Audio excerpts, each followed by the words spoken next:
Hello guys, कैसे हैं आप लोग। मैं हूं अमित तल्ला, आपका फ्रेंड फिलोसोफर एंड गाइड। स्वागत है आपका मेरे चैनल पे। आज हम इस वीडियो में सीएसईटी पास्ड आउट स्टूडेंट्स को और डिटेलिंग में गाइड करने वाले हैं कि आपको और क्या क्या अच्छा। आप फेस करोगे और आपको क्या क्या चीजों की ऑलरेडी आपको प्लानिंग करनी पड़ेगी। ठीक है, ऑलरेडी एक वीडियो मेरा डला हुआ है, बट इसमें हम जो डिस्कशन करेंगे that will be over and about that video. Extra points कुछ डिस्कस करना चाहूंगा मैं इस वीडियो में, और मेरे साथ है रोशनी और निहार। वो भी आपको इसमें गाइड करेंगे। आपको अलग अलग डायमेंशंस के बारे में हम बताएंगे कि आपको क्या क्या चीजों पे बता आपको फोकस करना है, ध्यान देना है, और क्या क्या गलतियां आपको नहीं करनी है। इंटेंशन बस यही है कि क्या क्या गलतियां हैं जो अगर आपको कोई गाइड ना करे तो आप कर दोगे, आपका अटेम्प्ट मिस हो सकता है, आपका प्रिपरेशन नहीं होगा प्रॉपरली, और वो ना हो इसलिए हम आए हैं और आपको गाइड करने के लिए तीनों जुड़े हैं। Thank you so much Roshni and Nihar for joining. चलिए स्टार्ट करते हैं। कुछ हमने पॉइंट्स निकाले हैं आपके लिए, जो हमको पता है कि आपको कहाँ-कहाँ प्रॉब्लम्स जाने वाली हैं over this journey of CS executive for June 21, या माइट भी आप दिसंबर 21 दे रहे होंगे। तो जो भी प्रॉब्लम्स आप फेस करने वाले हो वो सब हम डिस्कस करेंगे। स्टार्ट करते हैं। तो पहला आपका क्वेश्चन है कि रजिस्ट्रेशन जो होता है, कि सर हम सिंगल मॉड्यूल रजिस्टर कर सकते हैं क्या? क्या बोथ मॉड्यूल एक साथ रजिस्टर करना जरूरी है? और फीस क्या है उसकी? ठीक है, ये सब ये है, तो आपको रोशनी इसमें गाइड करेगी। अच्छा, ओके सर, आवाज प्रॉपर है ना? Yes yes. अच्छा, तो अब यहाँ पे जो सवाल आता है कि can we register for single module only, तो गाइस ये टोटली आपके ऊपर डिपेंड करता है कि अभी आप करना क्या चाहते हो। पहले डिसाइड करो, क्योंकि बहुत से बच्चे जो अनक्लियर है, जिनको ये लग रहा है कि कंपल्सरी है रजिस्टर करना। गाइस कंपल्सरी नहीं है, अभी जो आप 1 दिसंबर तक रजिस्टर कर सकते हो। बहुत से बच्चे ऐसे भी है जिनके अभी तक अमाउंट जो है वो अरेंज नहीं हुआ है, तो गाइज आप 31 जैन तक भी आप जो रजिस्टर कर सकते हो। बट हाँ, आप ये माइंड में बात डाल लो कि तभी भी आप रजिस्टर बोथ मॉड्यूल के लिए ही कर रहे हो। सिर्फ यहाँ पे जो एग्जाम एलिजिबिलिटी क्राइटेरिया के हिसाब से आप सिर्फ एक मॉड्यूल दे सकते हो, एंड फीस 10.1 के है, एक ही बार आपको देनी है। अभी कोई बच्चा अगर जून में दे रहा है, ठीक है, उसके बाद दिसंबर में आप एग्जाम दे रहे हो, तो एग्जाम फी पे करनी है, फिर से 10.1 के नहीं पे करना है।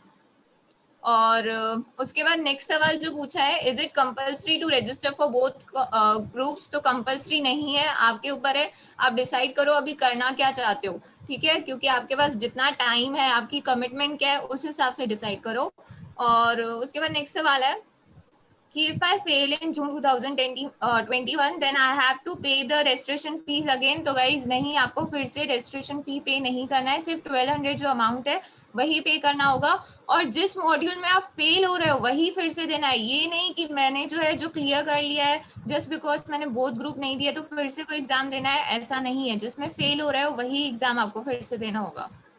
ठीक है, और एक और पॉइंट मैं क्लैरिफाई करूंगा कि रजिस्टर का मतलब क्या है। ठीक है, registration is different and examination is different. ठीक है, तो हम जो रजिस्ट्रेशन की बात कर रहे हैं that is the course registration. ठीक है, सीएस एग्जीक्यूटिव का जो आपका रजिस्ट्रेशन होता है प्लस आपका जो प्रोफेशनल का है, इट्स अ कंबाइंड रजिस्ट्रेशन। और उसका जो आप ये 10,100 भर रहे हो, ये एक्चुअली इसका कंबाइंड वैलिडिटी होता है and that is of 5 years।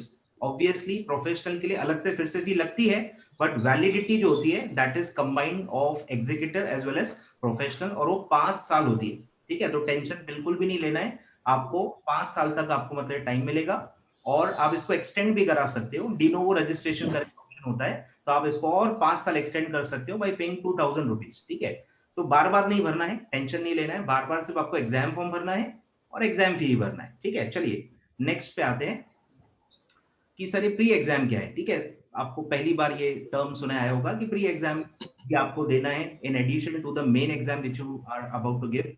और इसमें क्या होता है, तो ये सब आपको रोशनी गाइड करेगी कि इसमें क्या होता है। अच्छा, देखो, सबसे पहला जो सवाल आप लोगों ने पूछा है कि what is pre exam and क्या ये रजिस्ट्रेशन के बाद ही देना होता है, तो ये सब आपके सवाल आ रहे हैं। एंड अगर नहीं दिया तो चलेगा क्या? सबसे पहले देखो गाइज, अगर आप ये नहीं दोगे तो आपको जो है एग्जाम फॉर्म फिल करने नहीं मिलने वाला है। बट ये है क्या, अब यहाँ पे आपकी जो है एक प्री क्वालिफाइंग टेस्ट है, इसको हम प्री क्वालिफाइंग टेस्ट बोलते हैं। ठीक है, जो फॉर्मेलिटी है काइंड ऑफ, अगर आपको एग्जाम फॉर्म फिल करना है तो इस प्री एग्जाम टेस्ट को क्लियर करना होगा, ठीक है। अब नेक्स्ट सवाल आता है when it is to be given. Guys आप जो रेजिस्ट्रेशन के बाद दे सकते हो, बट आप रेजिस्ट्रेशन के बाद इसके चक्कर में ना पड़ के मैं कहूँगी अपने स्टडीज पे आप ध्यान देना, क्योंकि ये जो है आप एक झटके में क्लियर कर सकते हो, ठीक है। जब तक आपका सिलेबस नहीं होता है तब तक इस पे ध्यान मत दो, फेब और मार्च से पहले इसके बारे में सोचो मत। उसके बाद नेक्स्ट है इट इज वन टाइम और every time we have to give it. Guys ये वन टाइम ही है, ठीक है, एक बार क्लियर हो गया, फिर आप जितनी बार भी एग्जाम दे रहे हो बार बार आपको इसको नहीं देना है। और इट हैज नेगेटिव मार्किंग, हाँ इसमें नेगेटिव मार्किंग होती है। And what is the passing, तो इसमें जो पासिंग मार्क्स है वो है आपकी 40%, यानी कि 100 में से आपको 40 लाना है। इसमें एग्रीगेट का कोई भी रोल नहीं है। एंड दूसरा यहाँ पे अगर आप सपोज अभी जून में दोनों ग्रुप दे रहे हो तो आपको दोनों ग्रुप का प्री एग्जाम क्लियर करना होगा। अगर एक ग्रुप दे रहे हो तो एक ग्रुप का प्री एग्जाम देना होगा और एक ही टाइम देना होता है। और इसके लिए बिल्कुल भी टेंशन मत लो, अभी से ही जो है इसके पीछे मत पड़ो। चलिए आई थिंक सर इतना दैट्स इट, मैंने तो काफी अपने है। आंसर दिए। नहीं, इससे ज्यादा एक्चुअली आपको अभी जानने की जरूरत भी नहीं है। टेक्निकलिटीज में आपको इतनी अभी जाने की जरूरत नहीं है, आपको समझेगा नहीं।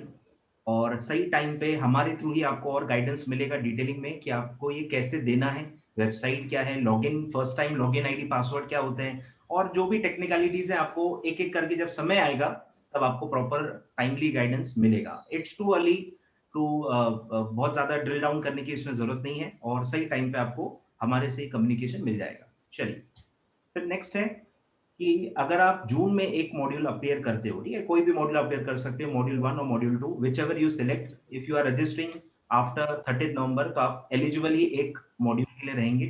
तो जो भी अगर आप एक मॉड्यूल दे रहे हो वॉलेंट्रीली या because you are eligible for one only, तो क्या आप सेकेंड मॉड्यूल कब दे सकते हो? मतलब क्या सेकेंड मॉड्यूल भी एक साल बाद मिलता है? तो क्या दिसंबर 21 में जो इमीडिएट नेक्स्ट अटेम्प्ट है, क्या मैं उसमें अपना रिमेनिंग सेकंड जो भी मॉड्यूल है वो मैं दे सकता हूं? तो ये एक पहला सवाल है। और दूसरा है, क्या बोथ ग्रुप्स अपीयर करना जरूरी होता है? क्या हम वन बाय वन दे सकते हैं, one group at a time? और क्या हमको मॉड्यूल 1 ही पहले देना जरूरी होता है? क्या हम डायरेक्टली मॉड्यूल 2 पहले दे सकते हैं क्या? Yes Roshni, sorry, yes Nihar, Nihar. Okay. Thank you so much, sir. तो as we go through the question, पहला question जो बोला जा रहा है कि if I appear for module 2 in June 2021, can I give module 1 in December 21? Yes, exactly. Anyone who is appearing for one module in June 2021 can definitely appear for another one in December 2021. Basically 6 months gap होता है. And if we clear one module, we can definitely appear for another module, or if we appear for both module, and if we do not clear, वापस हमारे पास 6 months का time होता है, and we can reappear in December 2021. So the answer to it would be yes. If I appear in module 2 in June 21, I can definitely appear for module 1 in December 2020.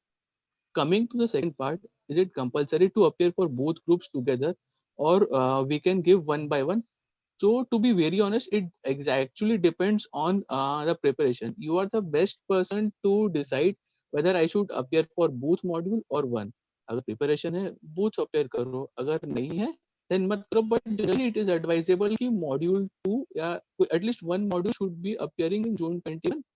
अच्छा करो, but कम दो, but अच्छे से दो. That is the advice which should be provided to the recently pass out people. Is it compulsory to give module 1 first? No, ऐसा कुछ नहीं है. You can appear either of the module based on your preparation. ऐसा कोई नहीं है कि इधर फर्स्ट मॉड्यूल ही देना है या सेकंड मॉड्यूल ही देना है.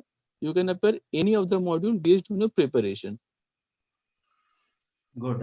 एक्चुअली इसमें एक और वही पॉइंट मैं ऐड करना चाहूंगा कि कंपल्सरी नहीं है। द क्वेश्चन वाज कंपल्सरी, मतलब इंस्टीट्यूट की तरफ से कोई नॉर्म तो नहीं है, तो नॉर्म Compulsion. नहीं है, ठीक है, आप जैसा चाहें आप दे सकते हैं। और काफी बच्चे अब मैं देख रहा हूँ कि प्लान कर रहे हैं कि दिसंबर डायरेक्टली दें बोथ ग्रुप। ये भी एक ऑप्शन है आपके पास actually. You can give both in June. अगर आप 30 नवंबर के पहले रजिस्टर कर रहे हो, you can go give both in June 21, or you can give one in June, one in December, or even you can give both module in directly in December. तो ऐसा कोई भी कंपल्शन नहीं इंस्टीट्यूट की तरफ से कि अगर आप जून के एलिजिबल तो आपको जून का ही देना है। आप डायरेक्टली स्किप करके दिसंबर भी दे सकते हो। सवाल वही उठता है, आपको इवैल्यूएट करना पड़ेगा आपके लिए क्या बेटर है।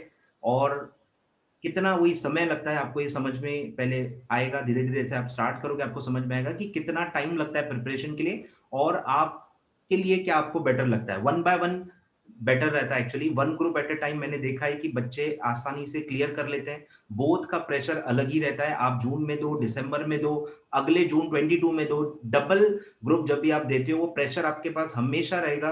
डोंट बिलीव कि भाई 1 साल है मेरे पास, 1.5 साल है तो आसानी से हो जाएगा। बोथ ग्रुप हमेशा चैलेंजिंग होता है और आखिरी के 2 महीने आप बिल्कुल उसको हैंडल नहीं कर पाते हो, तो दिक्कत हमेशा रहेगी। ऐसा मत सोचना कि भाई आप जून स्किप करके दिसंबर दे रहे हो तो बहुत आसानी से हो जाएगा, ऐसा बिल्कुल होता नहीं है। One group at a time आसानी से हैंडल हो जाता है। तो आप डिसाइड करो भाई आपका क्या प्रिपरेशन है, आपका आपके लिए आपको क्या बेटर सूट होता है। चलिए आगे बढ़ते हैं। फिर नेक्स्ट है कि वही जो अभी सवाल है कि जो लोग दिसंबर के पहले रजिस्टर कर रहे हैं उनका अब सबसे पहला सवाल यही आ रहा है कि सर हम क्या 6 महीने में मतलब जून 21 में बोथ ट्राई कर सकते हैं क्या? क्योंकि बच्चे सीएसईटी मजाक मस्ती में पास हो गए, 1-2 महीने पढ़ के, कुछ हफ्ते पढ़ के भी आप पास हो गए हो, तो बच्चों को कुछ ओवर कॉन्फिडेंस भी है कि यार चलो एग्जीक्यूटिव भी माइट भी हो जाए, let us give a try. तो ऐसा बिल्कुल मतलब है नहीं। तो इस पे रोशनी आपको और गाइड करेगी कि 6 months is it enough to prepare both groups at executive level and even ये 6 महीने जो है ये टोटल है, it's not completely for first study. आपको इसी में रिवीजन भी करना है, इसी में आपको प्री एग्जाम भी देना है, इसी में ओडीओ भी करना है, इसी में आपको राइटिंग प्रैक्टिस करनी है। तो क्या 6 महीने में जीरो से लेके पूरा कंप्लीट स्टडी आप कर सकते हो? रोशनी प्लीज गाइड। अच्छा, यहाँ पे देखो सबसे पहले ना मैं कहूँगी किसी की भी बात मत सुनो, क्योंकि at the end of the day आपको एग्जाम देना है, राइट? तो आप टीचर्स से पूछ रहे हो, किसी से भी पूछ रहे हो, बहुत अच्छी बात है, लेकिन आप वहाँ पे जो है जो भी चीजें आप उनसे डिस्कस करो। अब यहाँ पे मुझे बहुत से बच्चे कह रहे हैं कि मेरे बीकॉम के एग्जाम्स है, मैं दे पाऊंगा नहीं दे पाऊंगा। At the end of the day guys exam आपको देना है, तो मैं कहूँगी ये बात आपको पता है आप कर पाओगे कि नहीं। आपके पास 6 मंथ्स है और प्रिपरेशन के लिए, जैसे हमेशा अमित सर कहते हैं कि सीएस प्रोफेशनल के जो बच्चे या फाइनल के है या एग्जीक्यूटिव के, उनके लिए कोई भी प्रोफेशनल बच्चा क्यों ना, उनके लिए जो प्रिपरेशन है कितना भी करे उन्हें इनफ नहीं लगता है, तो ये बात सच है। तो आप डिसाइड करो अब आपको करना क्या है, क्योंकि at the end of the day exam आपको देना है। और यहाँ पे एक और सवाल है जो एड ऑन करती हूँ मैं, बहुत से बच्चे पूछ रहे हैं कि कौन सा ग्रुप हमें देना चाहिए। अब यहाँ पे मुझे जो मैसेजेस आए, जैसे कम्युनिकेट हुआ है कि हम ग्रुप 2 के लिए जा रहे हैं, क्योंकि वहाँ पे 2 एमसीक्यू सब्जेक्ट है, तो हमें एडवांटेज लग रही है। तो ये बात मुझे भी सही लगी, क्योंकि गलत नहीं हो। तो ऐसे आप डिसाइड करो, आप जो है एक बार सब्जेक्ट्स को देखो, अपनी कमिटमेंट देखो। आपके पास अभी ऑनलाइन क्लासेस चल रहे हैं, कॉलेजेस के हैं, देन उसके बाद आपकी असाइनमेंट्स है, तो देखो। एंड बहुत से बच्चे फाइनल ईयर में भी है, तो आप जो भी डिसाइड करो, मैं कहूँगी पहले देखो आप कर पाओगे भी नहीं। ये भी बात है, क्योंकि आप जो है पहले डिसाइड कर रहे हो, लेकिन फिर जो है एग्जाम मंथ आता है, फिर जो आपका तब तक प्रिपरेशन नहीं होता है। एक बार डिसाइड कर लो, एक बार सोचो, उसके बाद नहीं सोचना। That's it. सर आप कुछ ऐड ऑन करना चाहे तो कर दो।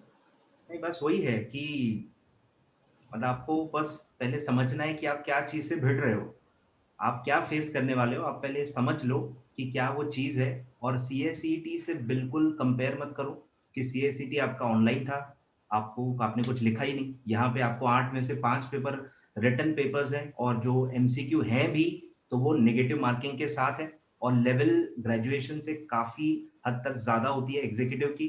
तो आई विल सजेस्ट कि आप पहले समझ लो कि भाई आप क्या चीज़ से क्या फेस करने वाले हो और आप उसके लिए प्रिपेयर कर पाओगे कि नहीं, क्योंकि आपको सब लिखना है यहाँ पे और सब बहुत ज्यादा टेक्निकल लेवल पे है। सब ज्यादा इतने एंजॉयबल सब्जेक्ट्स आपको माइट भी न लगे, सब लॉ है, थ्योरी बहुत ज्यादा है, अंडरस्टैंडिंग और जो उसका जो पेपर का जो लेवल है वो बहुत ज्यादा हाई है, डेप्थ बहुत ज्यादा है। और शायद मैंने अपने वीडियो में भी कहा था कि ईईटी से अगर आप कंपेयर करोगे कम से कम 10 टाइम्स ज्यादा टफ है और कम से कम 10 टाइम्स का रिजल्ट का भी डिफरेंस है।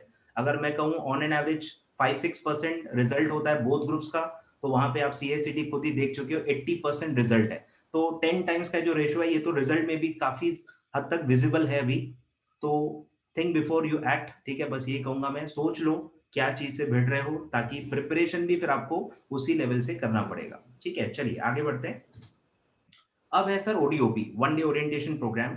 ये भी आप सुनोगे पढ़ोगे काफी जगह पे और काफी पुराने वीडियोस भी आप देखोगे कि ये 15 दिन में करना पड़ता है आफ्टर डेट ऑफ रजिस्ट्रेशन। तो रोशनी गाइड कि भाई ये क्या चल रहा है, ओडीओपी का क्या स्टेटस है? अच्छा, सबसे पहले तो ओडीओपी है क्या? अब देखो ये जो है 1 डे ओरिएंटेशन प्रोग्राम है और 5 to 6 आवर्स का होता है। इसको आप ऑनलाइन भी अटेंड कर सकते हो, ऑफलाइन भी अटेंड कर सकते हो। जब आप रजिस्टर कर रहे हो वहाँ पे आपको ऑनलाइन का ऑप्शन अभी नहीं दिख रहा है, ठीक है? तो इसका मतलब ये नहीं है कि आप जो है आप ऑनलाइन नहीं कर सकते हो, ऐसा नहीं है। इवन इफ आप वहाँ पे सेलेक्ट करते हो ऑफलाइन ओरिएंटेशन तो भी ऑनलाइन अटेंड कर सकते हो। अब इसमें होता क्या है, अब यहाँ पे जो है गाइज आपको जो है बताते हैं कि सीएस में जो है कौन सी एक्टिविटीज हो रही है, क्या इंस्टीट्यूट प्रोग्रेस कर रहा है और आगे की क्या प्लानिंग है। एंड उसके बाद जो आपको कोर्स के बारे में बताते हैं, सब्जेक्ट्स क्या है, मार्क्स का पैटर्न क्या है, वो आपसे क्या एक्सपेक्टेशन करते हैं। इन शॉर्ट वो आपको पूरी इन्फॉर्मेशन बता देते हैं। जैसे हम आपको बताते हैं ना कि all information about CS executive professional CS ED, तो यहाँ पे भी यही होने वाला है। और इसका जो है आपको मेल आ जाएगा, ठीक है, जब भी कम्युनिकेशन होगा उनके तरफ से। तो आपको जो आईसीएसआई चैप्टर जहाँ पे भी आप रहते हो वहाँ पे आपको फोन करके पूछना होगा। प्लीज आप ये मत सोचो कि वो हर बार आपको मेल करेंगे, हर एक बच्चे को मेल करना उनके लिए पॉसिबल नहीं होता है, तो आपको उनसे पूछना चाहिए। और ये जो है 15 दिन के अंदर जो है वो एक फॉर्मेलिटी के लिए लिखा हुआ है। बहुत से बच्चे हैं जो 15 दिन के अंदर करते ही नहीं है, फिर उनको भी जो है एग्जाम देने मिलता है गाइज। लास्ट टाइम ऐसे हुआ था कि एग्जाम फॉर्म फिल हो गया है, उसके बाद जो ओरिएंटेशन चल रहा है, तो उसका टेंशन मत लो। अभी जो रजिस्ट्रेशन हो जाए, पढ़ना स्टार्ट कर देना, ओरिएंटेशन के पीछे मत भागना, मैं कहूंगी आराम से हो जाएगा। लेकिन मेक श्योर कि आपका 25 मार्च एग्जाम फॉर्म फिलिंग है, उसके पहले आप ऑनलाइन ओरिएंटेशन कर लो। ऑफलाइन के लिए मैं कहूंगी आप देखो, अगर आप चाहते हो तो आप कर सकते हो, बट ऑनलाइन ज्यादा मैं कहूँगी बेटर है, क्योंकि घर पे बैठ के आपको रिकॉर्डेड वीडियोस ही देखना है। वहां पे जो भी उन्होंने समझा है उसकी रिकॉर्डिंग ही जो है वो उनके ऐप पे, एम टॉप ऐप और ई लर्निंग पोर्टल वहां पे अपलोड होती है। तो इसके पीछे इतना भागो मत, डरो मत, आराम से हो जाएगा। अभी जो आप करोगे ना तो उनकी ई लर्निंग पोर्टल पे अपलोड नहीं हुआ है, क्योंकि उनकी जो बैच साइज है ना वो 25,000 है, तो बहुत इश्यूज होते हैं क्योंकि सारे बच्चे एट अ टाइम करते हैं। तो आप प्लीज अभी ट्राई मत करना, आराम से फेब में करना, हो जाएगा। और उसके बाद है when we have to do it. अभी गाइज आप कभी भी इसको कर सकते हो, ऐसा नहीं है कि रजिस्ट्रेशन के 15 दिन बाद ही करना है। मैं कहूँगी अभी मत करो, फेब में कर लेना, फर्स्ट वीक या ऑफ फेब में या एंड वीक में कर लेना। अभी ध्यान मत दो, अभी पढ़ने पे बैठना। रोज मुझे मैसेजेस आते हैं ओरिएंटेशन नहीं हो रहे, ओरिएंटेशन नहीं हो रहा है। गाइज इसके पीछे मत भागो, हो जाएगा। आपको फॉर्मेलिटी है वो आप फेब में कर लेना, जैन में कर लेना। अभी फिलहाल जो है पढ़ने पे ध्यान दो। उसके बाद नेक्स्ट है, इज इट कंपल्सरी? गाइज हाँ, अगर आपको जो एग्जाम देना है तो एग्जाम फॉर्म फिल होगा ही नहीं इसके बिना, तो ये आपको एग्जाम फॉर्म फिलिंग के लिए कंपल्सरी है। तो आपको जो है आप ऑनलाइन करते हो या ऑफलाइन करते हो, इसका एक सर्टिफिकेट मिल जाएगा एंड आपकी जो डेटा है वो वहाँ पे सबमिट हो जाती है कि हाँ आपका अटेंडेंस हो गया है। तो आपको उसका सर्टिफिकेट भी कहीं भी सबमिट करने की जरूरत नहीं है, तो कंपल्सरी है। अभी मत करो, फेब में ही करना। और मेक श्योर कि एग्जाम फॉर्म फिलिंग के पहले हो जाए, और नहीं भी होता है ना तो जो रिलैक्सेशन दे देते हैं कि बाद में आप कभी भी हुआ है, लास्ट टाइम आप देख सकते हो, तो उसका टेंशन मतलब हो जाएगा। इंस्टीट्यूट इसमें सपोर्ट करता है, तो बिल्कुल इसके बारे में मत सोचो। और इसमें सर कुछ ऐड ऑन करना चाहे तो सर। एक्चुअली ये 15 दिन की भी मतलब बहुत मतलब किस्सा मजेदार है कि इंस्टीट्यूट ने भी जब लॉन्च किया था तो इंस्टीट्यूट को भी लगता था कि वो इस लेवल पे कर पाएंगे। मतलब ये इंस्टीट्यूट का कॉन्फिडेंस है कि इंस्टीट्यूट को लगता था कि हम करवा लेंगे बच्चों को, but all of sudden infrastructural challenges institute को बाद में दिखे होंगे और इसलिए अब वो पैन इंडिया करना बहुत मुश्किल है। अब तो कोविड की वजह से फिजिकल बैचेस ही नहीं हो रही हैं, इसलिए मैं कह रहा हूँ ये पॉइंट पे सोच के फायदा नहीं है, बिकॉज कुछ कर नहीं सकते अब इसमें। इंस्टीट्यूट जब अरेंज कर पाएगा वो खुद ही करेगा, रिस्पॉन्सिबिलिटीज ऑफ इंस्टीट्यूट। आप तो रेडी हो करने के लिए, यार जब तक बैच ही नहीं होती तो आप क्या कर लोगे। तो ये ऐसी पॉइंट है जहाँ पे आप मतलब डेड एंड है, आप सोच के कुछ कर नहीं सकते। बेटर है आप पढ़ाई पे ध्यान दो, जो आपके हाथ में है, जो आपसे इस वक्त एक्सपेक्टेड है कि आप प्रिपरेशन करो। जब इंस्टीट्यूट कर पाएगी अपने आप अनाउंसमेंट आ जाएगा, हम लोग बैठे हैं, जैसे ही कुछ आएगा हम आपको इंटीमेट कर देंगे। तो ये भी चीज प्री एग्जाम की तरह ही है, आपको एग्जाम फॉर्म तक पेंडिंग रखना है। फेब मार्च में जब इंस्टीट्यूट इस पे कुछ लाएगी तो अपने आप उस वक्त आपको एक दिन बैठ के निपटा लेना है। तो ये निपटाने वाला पॉइंट है, बहुत ज्यादा आपका इसमें कोई इन्वॉल्वमेंट नहीं है। चलिए आगे बढ़ते हैं। फिर नेक्स्ट है कि sir when we can fill the exam form. ठीक है, अभी जो आप जो अभी फीस भर रहे हो 10,100 रुपए, ये रजिस्ट्रेशन फी है। इसमें आपको मॉड्यूल्स वगैरह आ जाएंगे और आप रजिस्टर हो जाओगे एज अ सीएस स्टूडेंट और आपको आईडी पासवर्ड सब वगैरह मिल जाएगा स्मैश पोर्टल का। पर एग्जाम फॉर्म जो होता है वो अलग होता है। ठीक है, एग्जाम फॉर्म आपको अलग से भरना होता है। तो निहार विल गाइड कि इनके डेट्स क्या होते हैं, ये कब भरना होता है फॉर्म। तो फॉर जून 21 अगर आप अपियर कर रहे हो तो exam form fill up starts exactly from 26th of Feb and वो चलते रहता है 25 मार्च तक। उस 26 फेब से 25 मार्च तक चलता रहता है। आपको एक मॉड्यूल देना है कि 2 दिन है, एज पर योर प्रिपरेशन आप फॉर्म फिल कर सकते हैं। And then from 26 of March to your 9th of आपका अप्रैल तक आपका with late fee of 250 rupees आपको 15 डेज का विंडो रहता है। उसके बाद आप कोई भी सर्कमस्टांसेस में नहीं कर सकते आप। तो ये डेट्स होती है for June 21 exam form fill की। आई होप क्लियर है, बरोबर, एकदम फिक्स टाइम है और 9 अप्रैल डेडलाइन है। ये आई डोंट थिंक कि कभी एक्सटेंड हुई है, ठीक है। एग्जाम फॉर्म की डेट कभी एक्सटेंड नहीं होती है। प्री एग्जाम और ओडीओपी यस एक्सटेंड होते आ रही हैं, इवन बियॉन्ड दिस डेट भी जाते हैं, बट एग्जाम फॉर्म का जो डेट है ये पोस्टपोन मतलब होता नहीं है। तो ये डेट बहुत इंपॉर्टेंट है कि अगर आप ये मिस कर देते हैं तो आपकी पूरी प्रिपरेशन मतलब साइड में हो जाएगी, आप अटेम्प्ट ही नहीं दे पाओगे। तो ये थोड़ा सीरियसली आपको लेना है, एग्जाम फॉर्म को थोड़ा सीरियसली लेना है as compare to pre exam and ODOP. चलिए सर आगे बढ़ते हैं। नेक्स्ट क्वेश्चन है कि एक्चुअली फिर सीएस जो नए नए ईटी पास आउट्स हैं, एक्चुअली उनको इस वक्त क्या चीज पे फोकस करना चाहिए, what is expected from them. Registration तो चलो पहला स्टेप है, वी ऑल नो कि उनको पहले रजिस्टर करना है एग्जीक्यूटिव के लिए। उसके बाद how should they approach the attempt, क्या माइलस्टोन है, कब क्या करना है, क्या उनसे एक्सपेक्टेड है। रोशनी प्लीज गाइड देम कि अभी उनको करना क्या है। फर्स्ट तो यस रजिस्ट्रेशन करना है, after that how should they approach the executive. अच्छा, सबसे पहले तो मैं कहूंगी ओरिएंटेशन प्री एग्जामिनेशन का साइड में रख देना, जो भी है कि कब अटेंड करना है डिसाइड कर लो कि फेब में कौन सी डेट पे मैं अटेंड करूंगा। सबसे पहले अब ध्यान दो कि आपको करना क्या है। स्टडी मटेरियल की बात आती है तो स्टडी मटेरियल आने में टाइम लग जाएगा, ठीक है। तो स्टडी मटेरियल जब तक नहीं आता है आप पीडीएफ से पढ़ोगे, एंड पॉसिबल है नहीं पीडीएफ से कंप्लीट करना। टू बी ऑनेस्ट, इंस्टीट्यूट का जो स्टडी मटेरियल है 800 पेजेस का है, 900 पेजेस का है, तो आप पूरा कवर नहीं कर पाओगे, आप कितना भी कोशिश करो नहीं हो सकता है। तो अभी डिसाइड करो आपको करना क्या है, क्योंकि बहुत से बच्चे जो कह रहे हैं कि कौन सा बुक ले, बुक से करे, मॉड्यूल से करे। तो गाइज आपको डिसाइड करना होगा कि आपको अभी बुक लेना है तो जल्दी डिसाइड करो, क्योंकि 10 या 15 डेज में आपको डिसाइड कर देना चाहिए। इससे ज्यादा टाइम मत लेना, क्योंकि 45 डेज से भी ज्यादा लग जाते हैं इंस्टीट्यूट का स्टडी मटेरियल आने में। तब तक आप कोचिंग ज्वाइन करोगे, उसके बाद जो है जब बुक आएगा तब करोगे, तो आधा टाइम तो आपका वेस्ट हो गया, यानी दिसंबर पूरा चला गया। 31 डेज वेस्ट नहीं करने हैं। तो आप डिसाइड करो कि बुक्स आपको कौन सी परचेज करनी है, ठीक है। एंड बुक्स भी जो भी परचेज कर रहे हो, मैं कहूँगी ऐसे ही परचेज मत करो, एक बार कंपैरिजन कर लो, क्योंकि बहुत बार ऐसे होते हैं कि मॉड्यूल के टॉपिक्स ही नहीं है। तो ऐसे गड़बड़ घोटाले वाले काम मत करना। एंड दूसरा जो है, आपको जो है कुछ एडिशनल टॉपिक्स होते हैं जो मॉड्यूल में से कवर करने होते हैं, तो उस पर भी आपको ध्यान देना है। एंड अभी जो है जैसे ही रजिस्ट्रेशन हो जाता है, एक बार जो पूरी अपनी प्लानिंग कर लो बहुत अच्छे से कि कहाँ पे मुझे कितना ध्यान देना है, कौन से सब्जेक्ट्स है, कौन से टॉपिक्स है, उनकी मार्किंग स्कीम क्या है, ये सब आपको बहुत ध्यान में रखना होगा, तभी आगे बढ़ पाओगे। एंड ये भी प्लानिंग करो कि कितने आवर्स मुझे लेक्चर को देने हैं, एंड कितने आवर्स मुझे जो है हमारा मॉड्यूल या बुक जो भी आप कर रहे हो वो रीड करना है, क्योंकि ऐसे नहीं चलने वाला है कि लेक्चर अटेंड हो गया उसके बाद जो मेरा काम खत्म होता है। नहीं है, आपको खुद भी रीड करना है, उसको समझना है ना, आपको राइटिंग प्रैक्टिस भी करनी है। मैं कहूंगी जैसे ही आपके लेक्चर स्टार्ट होते हैं डेली राइटिंग प्रैक्टिस करना स्टार्ट कर दो, एंड डेली प्रैक्टिकल सब्जेक्ट जो भी आप सीख रहे हो उसकी प्रैक्टिस करो, क्योंकि उसके ऊपर ग्रिप होना बहुत ही जो मैं कहूंगी आपको आगे चल के फायदा होगा। स्पेशली ग्रुप 2 में सब्जेक्ट है सीएमए एंड एफएसएम, इसकी डेली प्रैक्टिस करो गाइस, एंड ये आपके लिए बहुत एडवांटेजेस होगा। तो सर इसमें आप कुछ ऐड ऑन करना चाहे तो आप कर दीजिए।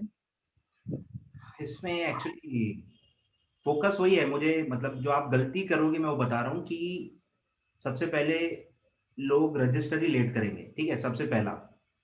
और जो लोग दिसंबर 21 प्लान कर रहे हैं वो तो पूरे 2 महीने 1.5 महीना पूरा वेस्ट करने वाले हैं। तो ये मेरे हिसाब से गलती होगी, आप इतना प्रोडक्टिव टाइम आपका एग्जीक्यूटिव लेवल का वेस्ट कर दोगे, बाद में उतना टाइम मिलता नहीं है। तो आप स्टार्ट लेट करोगे, एक आपका ही गलती हो सकती है, क्योंकि आप माइट भी वही मॉड्यूल्स के लिए वेट करोगे, मॉड्यूल्स आएंगे तो मैं पढ़ाई करूंगा, ये सब आप बहाने घर वालों को भी बताओगे। तो ये समझ लो कि मॉड्यूल आने में टाइम लगेगा, आपके हाथ में कुछ भी नहीं है, आप फॉलो भी नहीं कर पाओगे इंस्टीट्यूट से। तो ये सब 30 to 45 डेज में ही आते हैं, 1 महीने से पहले कोई चांस नहीं।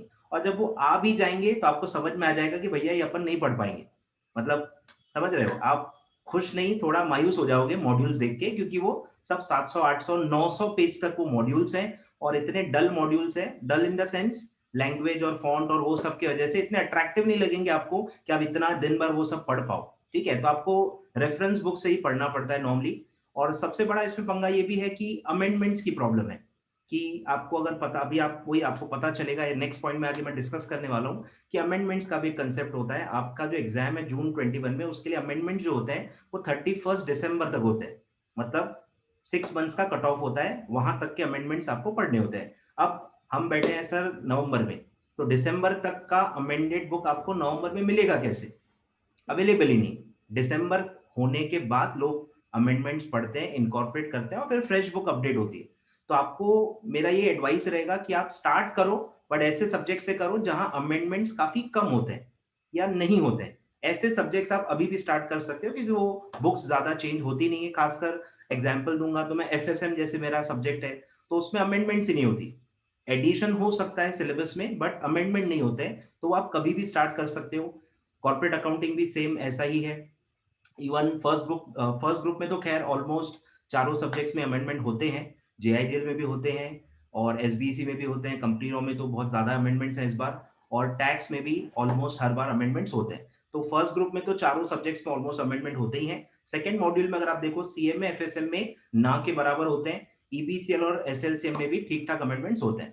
तो बाकी 6 सब्जेक्ट्स आपके अमेंडमेंट बेस्ड हैं, तो थोड़ा आप जनवरी में स्टार्ट करोगे तो बेटर रहेगा। सीएमए एफएसएम से आप स्टार्ट कर सकते हो, और वो 2 सब्जेक्ट आप माइट भी टारगेट रखो 3-4 महीने में, 2 महीने में, ज्यादा से ज्यादा टाइम देके जल्दी आप कंप्लीट कर लो, क्योंकि थोड़े हैं भी easy as compare to law subjects, थोड़े इजी आपको जाते हैं और जल्दी आप कवर कर सकते हो। और ऑब्वियसली एमसीक्यू सब्जेक्ट्स हैं, पहले ही हो जाएंगे, तो आपका एक कॉन्फिडेंस लेवल हाई रहेगा when you approach the June exams. ठीक है, तो मेरे ख्याल से ये आपको ध्यान देना है। अमेंडमेंट इज अ थिंग जो आपको कंसिडर करनी है। डायरेक्टली अगर आप अमेंडमेंट वाला उठा लोगे, बाद में अमेंडमेंट बहुत ज्यादा निकले तो प्रॉब्लम होती है, डिमोटिवेट हो जाते हैं बच्चे। ऐसा इतनी बड़ा फर्क भी नहीं पड़ जाता, अलग से भी लोग अमेंडमेंट्स पढ़ के कवर अप कर लेते हैं, और आपको जिंदगी भर यही करना है।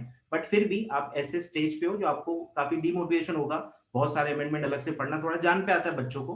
But yes, you have to inculcate the habit, amendments अलग पढ़ना आपको आदत डालना ही पड़ता है वैसे भी आगे। तो ये 2-4 बातें मेरे हिसाब से आपको ध्यान देना है। आगे बढ़ते हैं।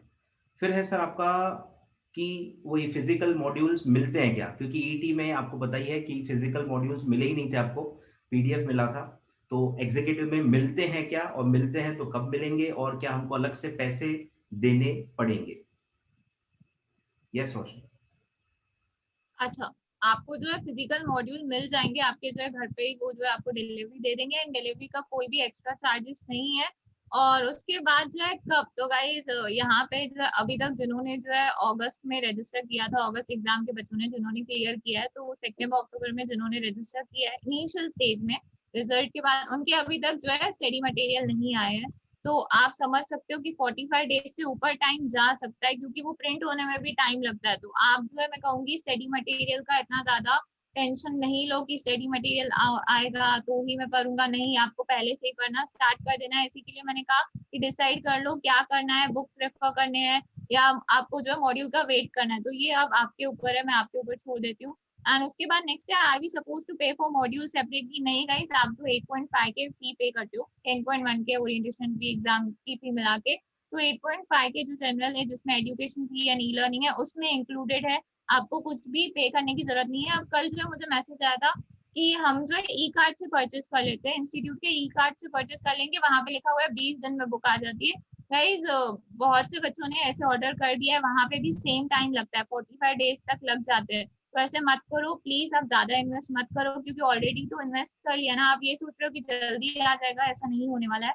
उतना ही टाइम लगने वाला है जितना उसको जो है प्रिंटिंग में टाइम लगने वाला है। तो आप सोच लो, क्योंकि अभी भी इंस्टीट्यूट की तरफ से मैसेज आते हैं इट्स इन प्रिंटिंग। तो ऐसे मत करो कि ई कार्ड से परचेज कर लेता हूँ, नहीं करना परचेज। चलिए सही है। आगे दैट्स इट सर। अब है कि सर ये अमेंडमेंट्स क्या होते हैं, ठीक है, और हमको इसके बारे में क्या करना है। ठीक है, अमेंडमेंट सर होता है कि लॉ में बदलाव होते हैं। ठीक है, law has to be change. Law सिर्फ पढ़ाई में नहीं होता, लॉ एक्चुअली फॉलो करना पड़ता है। तो क्योंकि हमारे सराउंडिंग बदल रहे हैं, बिजनेस एनवायरनमेंट बदल रहा है, तो लॉ भी बदलते रहता है। तो लॉ हर वक्त अलग अलग होता है। तो आपके एग्जाम के हिसाब से जो कट ऑफ है वो है 6 मंथ्स, कि आपका जून में एग्जाम है तो 31 दिसंबर तक के जो अमेंडमेंट्स हैं, जो भी गवर्नमेंट ने लॉज को बदला है, अमेंडमेंट्स लाए हैं, वो सब आपको पढ़ना पड़ता है। इनिशियल जो लॉ पास होता है वो बार बार पार्लियामेंट उसको बदलते रहता है, अमेंडमेंट्स उसमें नोटिफाई होते हैं और वो आपको अलग से पढ़ने पड़ते हैं, ठीक है, क्योंकि आप पहले जो मेन लॉ है वो अलग पढ़ते हो और बाद में जो चेंजेस है वो आप चेंजेस नॉर्मली सेपरेटली पढ़ते हो। अब क्योंकि आप फर्स्ट टाइम पढ़ रहे हो तो फर्स्ट टाइम तो आप डायरेक्टली पूरा अमेंडेड लॉ ही पढ़ोगे, पर आगे जो आपकी जिंदगी बची हुई है उसमें आप अमेंडमेंट्स ही अलग अलग पढ़ते रहोगे, ठीक है। तो अमेंडमेंट्स का एक कट ऑफ डेट होता है जो कि क्या है 6 months prior to the month of exam. तो मंथ ऑफ एग्जाम है आपका जून, उसके 6 मंथ्स प्रायर आता है 31 दिसंबर। तो अप टू 31 दिसंबर आपको अमेंडमेंट्स पढ़ने हैं। इसलिए मैं आपसे कह रहा था कि अभी हम नवंबर में बैठे हैं और आपको अमेंडमेंट्स अप टू 31 दिसंबर एप्लीकेबल है। तो बेटर है अगर आप अमेंडमेंट्स अलग से नहीं पढ़ना चाहते तो आप जनवरी या फरवरी से जो हैवी अमेंडमेंट्स वाले सब्जेक्ट्स होते हैं वो आप थोड़ा पोस्टपोन कर सकते हो, वो आप जैन एंड या फेब में ले सकते हो जब पूरे अमेंडेड लेक्चर्स बुक सब आ जाते हैं। अभी इन दिसंबर आई एक्सपेक्ट कि आप non amendment subjects at least start कर लो, क्योंकि उसमें आपके पास कोई बहाना नहीं है, कोई रीजन नहीं है उसको पोस्टपोन करने का, तो वो आप एटलीस्ट स्टार्ट कर सकते हो। और जो हैवी अमेंडमेंट्स वाले सब्जेक्ट्स हैं जो दो ही हैं, कंपनी लॉ, सिक्योरिटीज लॉ, बाकी सब में बहुत ही माइनर अमेंडमेंट्स होते हैं जो कि आप अलग से बाद में पढ़ सकते हो, बट एक्सपेक्टेड होता है कि कंपनी लॉ, सिक्योरिटी लॉ में ज्यादा ही अमेंडमेंट्स हर वक्त होते हैं, ठीक है। तो वो आपको ध्यान देना है। तो ये रोल है अमेंडमेंट्स का जो आपको ध्यान देना है कि अमेंडमेंट नॉन अमेंडमेंट करके भी सब्जेक्ट्स होते हैं और कुछ सब्जेक्ट्स ऐसे हैं जिसमें हैवी अमेंडमेंट्स होता है, तो वो बहुत आपको प्रॉब्लम हो सकती है अलग से पढ़ने में, मतलब मेहनत थोड़ी और बढ़ जाती है, ठीक है। तो आपको ध्यान देना है, कट ऑफ डेट है 31 दिसंबर फॉर जून एग्जाम, और अगर आप दिसंबर 21 देने वाले हो तो दैट इज अप टू 30 जून, ठीक है। 30 जून तक के अमेंडमेंट्स आपको एप्लीकेबल होते हैं for December 21 exam of CS executive, ठीक है। तो आपको बस वही मैंने आपको पहले पिछले पॉइंट में बता दिया कि इसके रिगार्डिंग आपको क्या करना है, आपको दिसंबर के पहले जो भी पढ़ना है कोशिश करनी है कि नॉन अमेंडमेंट या जिसमें हैवी अमेंडमेंट्स नहीं होते हैं वो सब्जेक्ट पहले स्टार्ट करने हैं, और जो सीएल एसएल वाले जो हैवी अमेंडमेंट्स हैं वो वाले बस जनवरी या फरवरी से आप स्टार्ट करोगे तो आपके लिए बेटर होगा। तो ये I think it was regarding amendments. और एक है सर लास्ट हमारा क्वेश्चन है कि कितना टाइम देना है, ठीक है। अल्टीमेटली बच्चे को एक टाइम का एस्टिमेशन चाहिए होता है कि हमको, हमारे हाथ में क्या है, पढ़ाई करना, तो हमको कितना पढ़ना है एज कंपेयर टू ईईटी। वो सोचते हैं कि कितना पढ़ना है, उन्होंने सीईटी में एक ईईटी में एक लेवल ऑफ स्टडी की है, तो क्या मतलब लेवल ऑफ स्टडी लगती है फॉर एग्जीक्यूटिव सिंगल मॉड्यूल के लिए, बोथ मॉड्यूल के लिए, क्या एग्जीक्यूटिव टफ है एज कंपेयर टू ईईटी, और पासिंग रिजल्ट क्या है। बातों बातों में हमने ऑलरेडी चीजें बता दी हैं, तो मैं और इसमें डिटेलिंग में बता देता हूँ आपको कि टफ तो मैंने आपको बता दिया 10 टाइम्स का रेशो है, और ये तो क्लियरली विजिबल है from the passing percentage. Both group का रिजल्ट जो है गाइस पब्लिश ही नहीं होता। बोथ ग्रुप जो बच्चे बोथ ग्रुप दे रहे हैं और बोथ ग्रुप एक साथ पास कर रहे हैं, इसका परसेंटेज नोटिफाई ही नहीं होता, ठीक है। ग्रुप वाइज सिर्फ नोटिफाई होता है कि फर्स्ट ग्रुप कौन पास हुआ, सेकेंड ग्रुप कौन पास हुआ, उन्होंने फर्स्ट ही दिया था या बोथ दिए थे, इसका बाइफिकेशन नहीं रहता है। तो बोथ ग्रुप कितना पासिंग परसेंटेज है ये तो पता भी नहीं है, तो एस्टिमेटेड होता है कि दैट इज लेस देन 5%, इसलिए वो पब्लिश होना बंद कर दिया है इंस्टीट्यूट ने भी, आई थिंक 2-3 सालों से बंद कर दिया है, क्योंकि वो कंसिस्टेंटली 5% से भी कम रहता है, तो नेगेटिविटी फैलती है, इस वजह से आई थिंक इंस्टीट्यूट ने बंद कर दिया है। तो सिंगल मॉड्यूल की ही पासिंग परसेंटेज अवेलेबल है। फर्स्ट का आई थिंक जो मैंने दिसंबर 19 के आपको बताए 8% पासिंग है अप्रोक्सीमेटली फॉर ग्रुप 1, और ग्रुप 2 का आई थिंक अप्रोक्सीमेटली 12% है।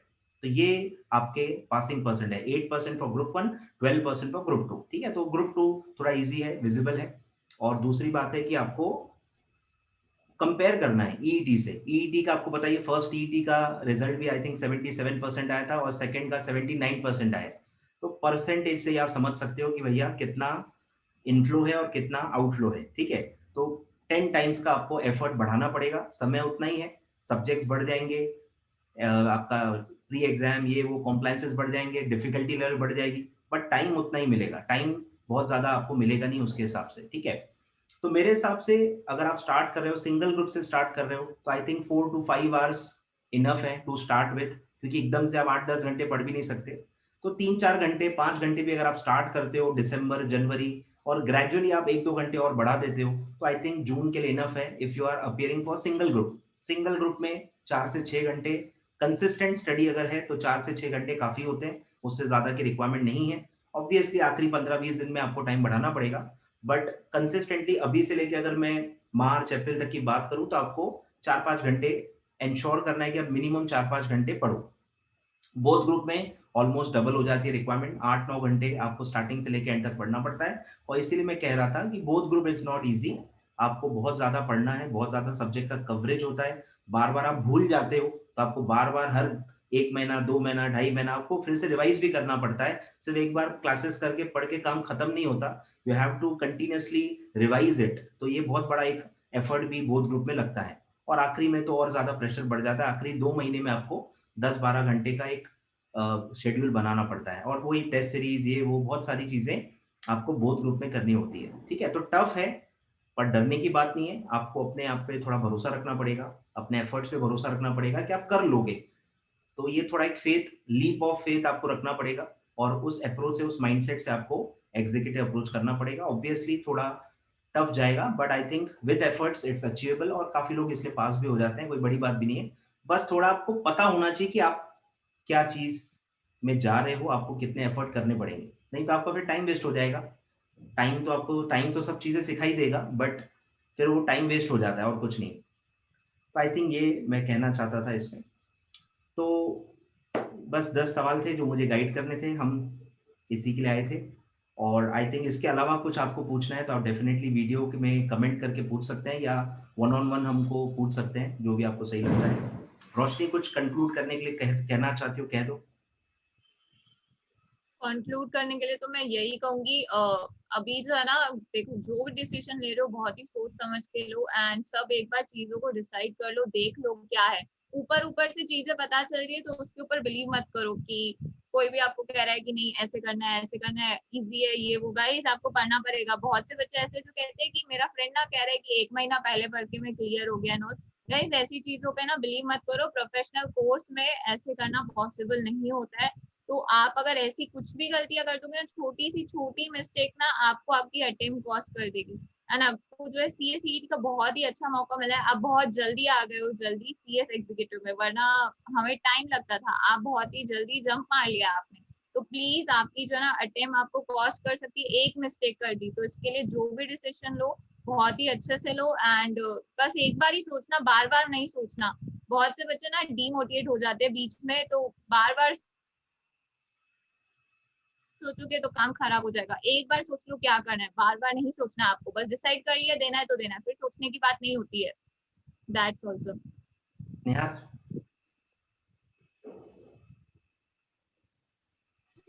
I guess रोशनी ने सब कवर कर ही दिया है, but as she correctly said, don't get carried away by the feedback or input which you get from your surroundings. Not जैसे रोशनी ने बोला करेक्ट, बुक्स की भी जरूरत है, तो ना आप डिस्काउंट्स में के ऑफर्स में कैरिड हो, रादर कंटेंट वाइज देख के आप चूज करें. Don't compromise with the content. If you compromise with content, you have to compromise with your one term. So it's very important कि if you don't want to compromise with a term, don't compromise with the material or content. A smart approach will actually lead to a better result. चलिए ठीक है guys, I think जो बताना था हमको बता दिया हमने। और ऑल द बेस्ट कहूँगा, अप्रोच कीजिए, अच्छे से अप्रोच कीजिए। माइंडसेट बहुत ज़रूरी होता है इसमें, माइंडसेट बहुत स्ट्रांग रखना पड़ेगा आपको।